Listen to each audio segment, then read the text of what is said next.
دائما كنقلبوا على احسن وصفه نوجدوا بها الشوربه الصينيه وتكون بحالها بحال ديال المحلات الوجبات الصينيه او لا احسن. في الفيديو ديال اليوم غادي نوجدوا وصفه الشوربه الصينيه بطريقه سهله وبسيطه، نوريكم كيفاش نصاوبوها من يدينا والريحه ديالها تكون غزاله دايره في الدار والمذاق بنين. صراحه هاد الوصفه خاصكم تجربوها وتعاودوا تردوا عليا الخبر. الا ما كنتوش كتعرفوني انا امنيه وهذه قناتي على اليوتيوب، ديروا ابوني واكتيفيو لا نوتيفيكاسيون باش يوصلكم كل جديد. ويلا هو باش نبداو. اول حاجه غادي نبداو بها هي شوربه السمك. غادي ناخذ وراق سيدنا موسى، غادي ناخذ ثومه، القشور ديال الكروفيت، هنا راه خدمت ب 150 غرام ديال قشور الكروفيت، غادي نزيد عليه الربيع ونزيد عليه البصله. هاد الشوربه راه كتقدروا ديروا فيها اللي بغيتو عندكم، الفلفله حتى هي تقدروا تزيدوها، انا غير ما كانش متوفره عندي كندير فيها الملحه، كنزيد عليها الابزار والزيت العود حتى هويا كنضيفوه، وكما قلت لكم راه اللي متوفر عندكم تقدروا ديروه في هاد الشوربه. خديت الماء اللي طيبته مزيان خليته حتى جاب الغليه وانا نضيفه على الخليط اللي عندي، وغادي نزيد عليها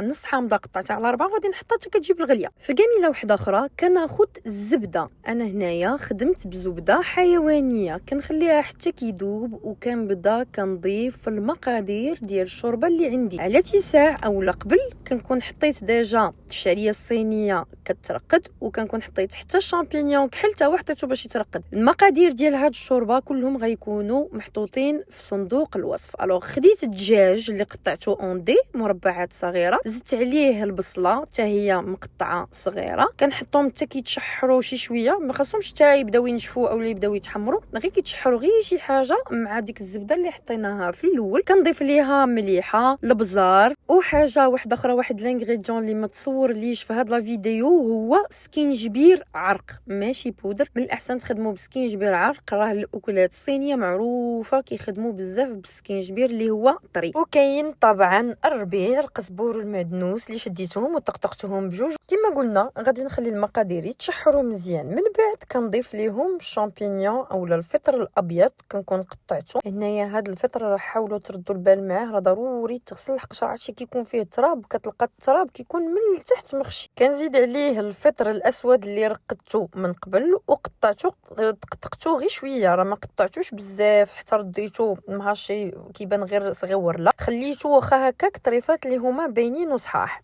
كنخلي لي زانغريديون ديالي يتشحروا مزيان وانا كنحرك. ردوا بالكم معهم لا تغفلوا عليهم ولا شي حاجه تمشي تلصق لكم او تمشي تحرق، كتبقاو كتحركوهم. وكنصفي الشوربه ديال السمك اللي كنت حطيتها حتى جابت الغليه وطبخت مزيان والمذاق ديال لي كروفيت طلق فيها، وكنصفيها وكنضيف غير داك الماء اولا الشوربه ديالها المرق ديالها كنضيفو على المكونات اللي درنا في هاد لاغوسيت. كنزيد 2 معالق كبار ديال صوص الصوجا اللي هي لايت اولا اللي هي خفيفه. وما تنساوش باللي راه هاد صوص الصوجا راه كتكون مالحه، لا تمشيو تذوقوا في الاول قبل ما تزيدوها ويجيكم داكشي ناقص في الملوحه وتبقاو تزيدوا في الملحه. وهنايا باش نعزز المذاق ديال الحوت زدت صوص نيوكمام، راه كتكون القرعه ديالها بحال هكذا، راها معروفه عندنا في المغرب، راه كنخدموا بها بزاف في الاكلات الصينيه اولا الاكلات الاسيويه اون جينيرال. حتى هي كنزيدوا 2 معالق كبار فيها وكنخليوهم كيتحركوا.